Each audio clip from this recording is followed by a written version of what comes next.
अध्याय 14।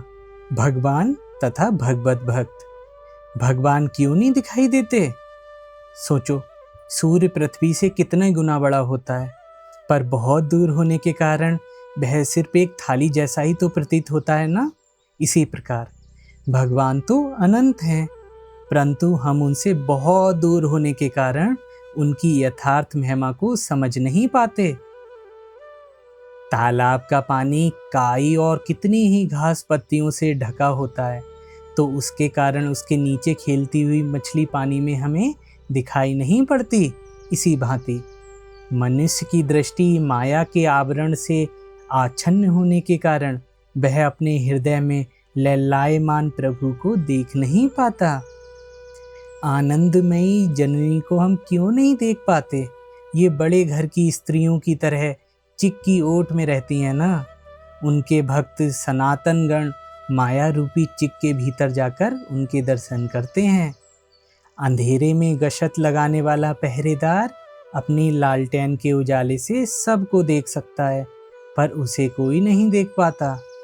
अगर वह स्वयं उस लालटेन का प्रकाश अपने पर डाले तो ही उसे देखा जा सकता है। इसी प्रकार भगवान भी सबको देखते हैं, परंतु उन्हें कोई नहीं देख पाता। पर यदि वे कृपा करके स्वयं को प्रकाशित करें तो ही मनुष्य उन्हें देख पाते हैं। जमींदार कितना भी रईस क्यों ना हो, पर जब कोई दीन प्रजा उसके प्रेम के साथ कोई सामान्य वस्तु भेंट देती है तो वह उसे आनंद पूर्वक स्वीकार करता है। इसी प्रकार यद्यपि ईश्वर अत्यंत महान है और सर्वशक्तिमान है, फिर भी वे मनुष्य की श्रद्धा पूर्वक दी हुई नगण्य भेंट को भी बड़े प्रेम से ग्रहण करते हैं। उन्हें पा लिया तो सब हो गया, संस्कृत ना सीखी तो क्या हुआ। उनकी कृपा पंडित मूर्ख सब संतानों पर है, जो उन्हें पाने के लिए व्याकुल है।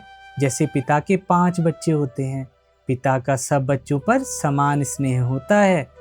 उनमें से 1-2 जन तो बाबूजी कहकर पुकार सकते हैं, बाकी कोई बा कहकर पुकारता है तो कोई पा कहकर, पूरा उच्चारण नहीं कर पाता। पर जो बाबूजी कहता है उस पर क्या पिता का प्यार ज़्यादा होगा? नहीं ना। वैसे ही जो पा कहता है क्या उस पर कम होगा? पिता जानता है कि बच्चा अभी बहुत छोटा है, साफ साफ बाबूजी नहीं बोल पाता। बच्चे का स्वभाव ही है कि अपने को कीचड़ मिट्टी में सान लेना, पर माँ उसे गंदा नहीं रहने देती, नहला धुलाकर साफ कर देती है।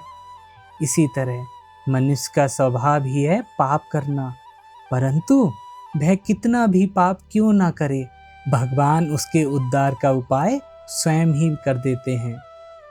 जिस प्रकार एक ही आलू को अपनी रुचि के अनुसार उबाल कर, तल कर, सूखी या रसेदार सब्जी बनाकर खाया जा सकता है, उसी प्रकार जगत कारण ईश्वर एक होते हुए भी उपासकों की रुचि के अनुसार भिन्न भिन्न रूपों में प्रकट होते हैं, ताकि सभी साधक उन्हें अपने प्रेम स्पद के रूप में पा सकें। किसी के लिए वे दयालु स्वामी होते हैं, तो किसी के लिए प्रेममय पिता, तो किसी के लिए मधुर हासिनी माता, तो किसी के लिए एक सखा, किसी के लिए एक प्रिय पति, तो किसी के लिए एक आज्ञाकारी पुत्र होते हैं। मछलियाँ कितनी भी दूर क्यों ना हो, अच्छा चारा फेंकते ही वे दौड़े चली आती हैं। वैसे ही भगवान भी श्रद्धा विश्वासवान भक्त के हृदय में जल्दी ही प्रकट होते हैं। ईश्वर कोटि भक्त भगवान के अंतरंग निकट आत्मीय हैं। वे उनके संगी हैं, साथी हैं, लीला सहचर हैं। जीव कोटि भक्त बहिरंग होते हैं। सूर्य की किरणें सर्वत्र समान रूप से पड़ने पर भी जल में, दर्पण में, अन्य स्वच्छ वस्तुओं पर उनका प्रकाश अधिक दिखाई देता है ना। इसी भांति ईश्वर का प्रकाश सबके हृदय में समान रूप होने पर भी साधु महात्माओं के शुद्ध हृदय में अधिक उज्जवल रूप से प्रकाशित होता है। दीपक का स्वभाव है प्रकाश देना, पर उस प्रकाश में कोई रसोई बनाता है, तो कोई जाली कार्रवाई करता है, तो कोई भगवत पाठ करता है, परंतु प्रकाश इन सब गुण दोषों से निर्लिप्त रहता है। इसी प्रकार कोई तो भगवान का नाम लेकर मुक्ति के लिए प्रयास करता है, तो कोई उसी नाम का पाखंड रचकर चोरी ठगबाजी करता है, परंतु भगवान इन सब से अलिप्त हैं। भागवत, शास्त्र, भक्त, भगवान तीनों एक ही हैं। यथार्थ प्रेमी भक्त ईश्वर को किस दृष्टि से देखता है? वह ईश्वर को अत्यंत निकट आत्मीय की तरह देखता है। जैसे ब्रज की गोपियां श्री कृष्ण को जगन्नाथ के रूप में नहीं देख पाती थीं, वे तो उन्हें गोपीनाथ के रूप में ही देखती थीं। ईश्वर को माँ कहकर पुकारते हुए भक्त इतना आनंद मग्न क्यों हो जाता है? क्योंकि बालक माँ के ही निकट सबसे अधिक स्वच्छंद रहता है, माँ के ही ऊपर उसका सबसे अधिक जोर चलता है। ज्वर विकार में मारे प्यास के रोगी को लगता है कि वह पूरा समुद्र ही पी जाएगा, पर जब बुखार उतर जाता है तो एक गिलास पानी से ही उसकी प्यास बुझ जाती है। माया के विकार में मनुष्य की अपनी क्षुद्रता का होश ना होने के कारण उसे लगता है कि वह अनंत स्वरूप ईश्वर को अपने हृदय में खींच लाएगा, परंतु जब उसका मोह भ्रम दूर हो जाता है तो ईश्वर की ज्योति की एक ही किरण से उसका हृदय दिव्य आनंद से परिपूर्ण हो जाता है। कलवार की दुकान में बहुत शराब रहती है, पर कोई आधी बोतल तो कोई 1 या 2 बोतल पीकर ही मस्त हो जाता है। इसी प्रकार भगवान तो अपार आनंद के सागर हैं, परंतु भक्तगण थोड़ी बहुत मात्रा में उस आनंद का उपभोग करके तृप्त हो जाते हैं। भगवान मानो चीनी के पर्वत हैं और भक्तगण चींटियां। छोटी चींटी चीनी के पर्वत में से एक छोटा सा कण ले जाती है और बड़ी चींटी कुछ बड़ा कण, परंतु पर्वत जैसा का वैसा ही रहता है। इसी प्रकार भक्तगण भी आनंद भाव में भगवान का एक एक भाव पाकर ही परिपूर्ण हो जाते हैं। संपूर्ण भावों को कोई ग्रहण नहीं कर पाता। ब्रह्म समुद्र की हवा लगने पर मनुष्य पिघल जाता है, अर्थात उसका अहंकार भाव नष्ट हो जाता है। वह हवा खाकर सनक, सनातन आदि प्राचीन ऋषि पूरे पिघल गए। नारद दूर से ही ब्रह्म सागर का दर्शन कर अपना अस्तित्व खो बैठे थे और हरि गुणगान करते हुए उन्मत्त की तरह पृथ्वी का पर्यटन करने लगे। शुकदेव ने तो तट पर जाकर 3 बार जल का स्पर्श किया था और ब्रह्म भाव में विभोर हो जड़वत विचरण करने लगे थे। जगत गुरु महादेव उनमें से 3 चुल्लू जल पी शव की तरह निश्चल पड़े रहे। ऐसे ब्रह्म समुद्र के स्वरूप की भला कौन था पाए।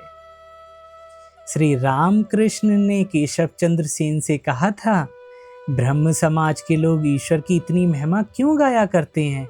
हे ईश्वर, तुमने चंद्र बनाया, सूर्य बनाया, नक्षत्र बनाया, इन सब बातों की इतनी क्या जरूरत है?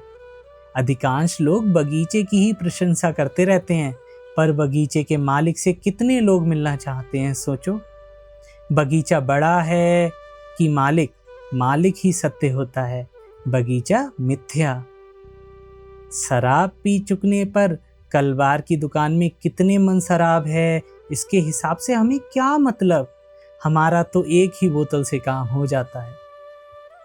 नरेंद्र को देखकर तो मुझे बहुत आनंद आता है। उससे मैंने कभी नहीं पूछा कि तेरे पिता का नाम क्या है, तेरे पिता के कितने मकान हैं, तेरे पास कितना पैसा है। क्यों जानते हो? मनुष्य स्वयं ऐश्वर्य का आदर करता है, इसीलिए वह सोचता है कि ईश्वर भी ऐश्वर्य का आदर करते होंगे। सोचता है कि उनके ऐश्वर्य की प्रशंसा करने पर वह खुश होंगे। जिस प्रकार सरल बालक रुपए पैसा सब छोड़ गुड़िया को उठा लेता है, उसी प्रकार विश्वासवान भक्त भी संसार का सारा धन मान आदि छोड़कर ईश्वर को ही ग्रहण करता है। दूसरा कोई ऐसा नहीं कर पाता। जो सच्चा भक्त होता है वह अपना 12 आना मन ईश्वर में रखकर 4 आना मन संसार को देता है। ईश्वर संबंधी विषयों में से वह अत्यंत सतर्क रहता है। जैसे सांप की पूंछ पर पाँव पड़ते ही वह एकदम फुफकार उठता है ना, बिल्कुल वैसे। एक सुप्रसिद्ध ब्रह्म प्रचारक ने किसी समय श्री रामकृष्ण के बारे में कहा था कि एक ही विषय का अत्यधिक चिंतन करते रहने के कारण कई पाश्चात्य विचारकों को जिस प्रकार का मस्तिष्क का विकार हो गया, उसी प्रकार श्री रामकृष्ण को भी मस्तिष्क विकार हो गया है। ये अचेतन हो गए हैं। यह सुनकर बाद में एक दिन श्री रामकृष्ण ने उनसे कहा था, तुम कहते हो कि यूरोप में विद्वान लोग इसी प्रकार का एक ही विषय पर सतत चिंतन करते हुए पागल हो जाते हैं, परंतु उनके चिंतन का विषय क्या होता है? जड़ वस्तु ही ना। यदि सदा जड़ का विचार करते हुए मनुष्य जड़ बुद्धि बन जाए तो इसमें आश्चर्य ही क्या। परंतु जिसके चैतन्य से सारा विश्व चैतन्यमय हुआ है, उस चैतन्य स्वरूप का चिंतन करके भला कभी कोई अचेतन बन सकता है? क्या तुम्हारी पोथियों में भी यही लिखा है? ईश्वर के प्रेम के समुद्र में डूब जाओ। इसमें डूबने से डरो मत, यह तो अमृत का समुद्र है। मैंने एक बार नरेंद्र से कहा था, ईश्वर रस के सागर है, क्या तुझे इस रस के समुद्र में डुबकी लगाने की इच्छा नहीं होती? अच्छा, ऐसा सोच कि एक कटोरे में रस भरा है और तू मक्खी बना है, तब तू कहाँ बैठकर रस पिएगा नरेंद्र? नरेंद्र ने कहा, मैं कटोरे के किनारे पर बैठकर मुंह बढ़ाकर रस पीऊंगा, क्योंकि ज़्यादा बढ़ने पर गिरने की संभावना रहेगी और मैं उसमें डूब जाऊंगा। तब मैं बोला, बेटा, सच्चिदानंद समुद्र में मरने का भय नहीं है, वह तो अमृत का सागर है। उसमें डूबने से मनुष्य नहीं मरता, अमर हो जाता है। ईश्वर के प्रेम में मत होने से मनुष्य पागल नहीं हो जाता। देवकी को कारागार में चतुर्भुज शंख चक्र गदाधारी भगवान श्री कृष्ण के दर्शन हुए थे, परंतु उनका कारावास कटा नहीं। एक अंधे ने गंगा नहाया, गंगा स्नान के फलस्वरूप उसके सारे पाप तो कट गए, परंतु उसका अंधापन नहीं गया। एक भक्त लकड़हारे पर प्रसन्न हो भगवती ने उसे दर्शन दिया और कृपा करी थी, परंतु फिर भी उसका लकड़ी काटना बंद नहीं हुआ। उसी के द्वारा उसका गुजर बसर चलता रहा। सरशैया पर पड़े भीष्म देव की आंखों में देह त्याग के समय आंसू आते देख अर्जुन ने श्री कृष्ण से पूछा था, सखे, कितना आश्चर्य है ना, स्वयं पितामह जो सत्यवादी हैं, जितेंद्रिय हैं, ज्ञानी हैं, जो अष्ट वसुओं में से एक हैं, वे भी देह त्याग करते समय माया के कारण रो रहे हैं। श्री कृष्ण ने जब यह बात भीष्म से कही तो वे बोले, कृष्ण, तुम अच्छी तरह जानते हो ना कि मैं देह के लिए नहीं रो रहा हूँ। मैं तो इसलिए रो रहा हूँ कि भगवान की लीला कुछ समझ ना पाया। जिनका नाम मात्र जपने से लोग विपदाओं से तर जाते हैं, वे भगवान मधुसूदन स्वयं पांडवों के सखा और सारथी के रूप में विद्वान होते हुए भी पांडवों की विपत्तियों का अंत नहीं हुआ। किसी घर के छप्पर में एक छोटी सी दरार है, उसमें से घर में प्रकाश आता है। उस घर में रहने वाले को उतना ही प्रकाश मिलता है ना। जिसके छप्पर में बहुत सी दरारें हैं, उसे अधिक प्रकाश मिलता है। फिर खिड़कियां और फिर दरवाजे खोल देने पर और अधिक प्रकाश मिलता है। परंतु जो मैदान में खड़ा है, उसे सब ओर से प्रकाश मिलता है। इसी प्रकार ईश्वर भी मनुष्य की मानसिक अवस्था के अनुसार उसके सन्मुख अपना स्वरूप प्रकाशित करते रहते हैं। उस विराट पुरुष के जो जितने निकट जाता है, उसे उसके उतने ही नए नए भाव दिखाई पड़ते हैं। अंत में वह उसका पूर्ण ज्ञान प्राप्त कर उसके साथ मिलकर एक हो जाता है। क्या भगवान धन ऐश्वर्य के वश में हैं? नहीं, वे तो भक्ति के वश में होते हैं। वे रुपया नहीं चाहते, भाव, भक्ति, प्रेम, विवेक, वैराग्य, बस इतना ही चाहते हैं। एक बार शंभू मलिक ने मुझसे कहा था, अब तो यही आशीर्वाद दीजिए बाबा कि जिससे यह सारा ऐश्वर्य जगदम्बा के पाद पद्मों में अर्पण करके मर सकूं। मैंने कहा, यह तुम क्या कहते हो? यह तुम्हारे ही लिए ऐश्वर्य है। जगदम्बा के लिए तो यह सब धूल और मिट्टी के बराबर है। जब रानी रासमणी के देवालय से विष्णु के गहने चुरा लिए गए थे, तब मथुर बाबू और श्री रामकृष्ण दोनों देखने गए कि मामला क्या है। मंदिर में जाकर मथुर बाबू ने कहा, चलो ठाकुर जी, तुम किसी काम के नहीं, तुम्हारी देह से चोर सब गहने निकाल ले गए और तुम कुछ ना कर सके। यह सुनकर श्री रामकृष्ण ने उनसे कहा था, यह तुम्हारी कैसी बुद्धि है? स्वयं लक्ष्मी जिनके चरणों की दासी है, उन्हें क्या ऐश्वर्य की कमी होगी? मथुर, यह जेवर तुम्हारे लिए ही बड़ी भारी वस्तु होगी, पर ईश्वर के लिए तो ये मिट्टी के ढेले भर भी नहीं। यह नहीं कि भगवान हमें भोजन देते हैं इसलिए वे दयामय हैं। पिता अपनी संतान को भोजन तो देगा ही, वास्तव में वे इसलिए दयामय हैं कि वे हमें कुपथ पर जाने से बचाते हैं, मोह या प्रलोभन से हमारी रक्षा करते हैं। प्रश्न, किस प्रकार के कर्म से हम ईश्वर को पा सकते हैं ठाकुर? उत्तर, मनुष्य उन्हें आमुख कर्म से पा सकता है, आमुख से नहीं, ऐसी बात नहीं है। उनकी प्राप्ति होना उन्हीं की कृपा पर निर्भर करता है, पर उनकी कृपा के लिए व्याकुल होकर कुछ कर्म करते रहना चाहिए। उनकी कृपा से सुयोग्य मिल जाता है, अनुकूलता आ जाती है। कभी ऐसा हो जाता है कि भाई ने संसार का कुल भार ले लिया है और तुम निश्चिंत हो गए।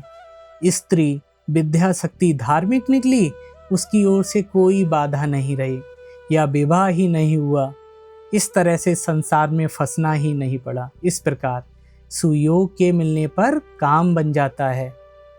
दिया सलाई की एक लकड़ी के जलते ही हजारों साल का अंधकार भी एक क्षण में दूर हो जाता है।